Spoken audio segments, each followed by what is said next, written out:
Ro is still running a fever, even if she's doing slightly better now. It's not as high as before, so she's started to eat and drink a little bit more, which is really good, so we can be at home. But this is day 13, or actually day 14 now, as it's after midnight with fever, and it's quite some time to have a fever like this. So yeah, she's very, very tired, and I think we all in the family are really tired of this, but there's not much we can do about it. And I haven't found anything more wrong with her than we did before. They say it's just because of the immune system, as she has this problem with the immune system.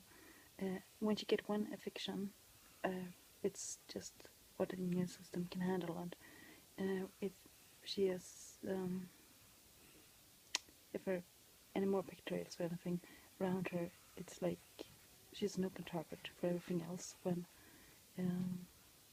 this happened to her. So it's quite awful that she can get so very, very ill for so little, and it all has to do with her with the immune system being immature, and it both has to do with her being one too early, but also because of stress she was put through during pregnancy.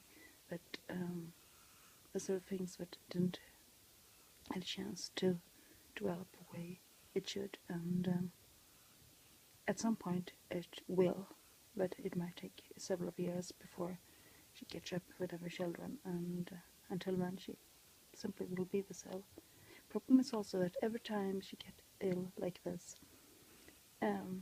it takes longer time for her to recover, and it's also stopping her immune system from developing the way it should. Like normally when a child has a well-developed immune system, every infection makes immune system stronger. But if you don't have a well-functioning immune system from the beginning, if something is wrong in the beginning, you are so weak that it works the way around, that it gets worse and worse for every time, and it's heartbreaking to see. But she will be home for the rest of the week, and in the beginning of next week, on Tuesday, we're going to the hospital again, and I really, really hope that she is well from this one, because if she's not, we can't do this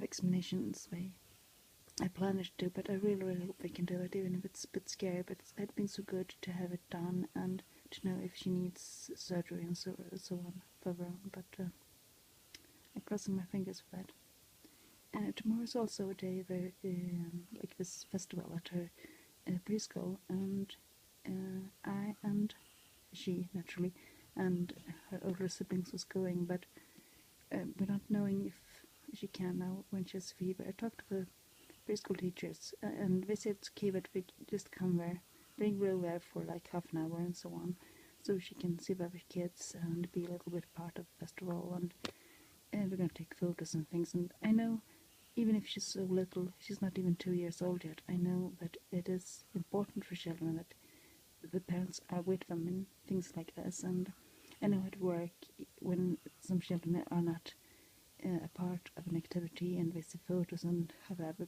kids' parents and so on have been visiting, they are really upset because their parents aren't there and so on. So I don't want to put that through that, because I mean, life is hard enough as it is for her.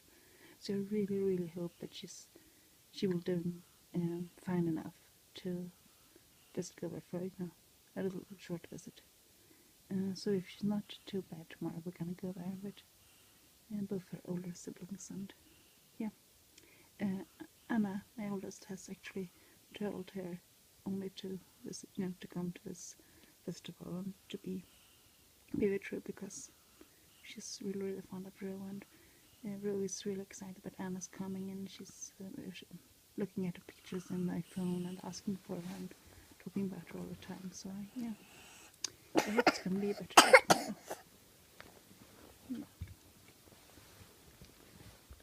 Yeah.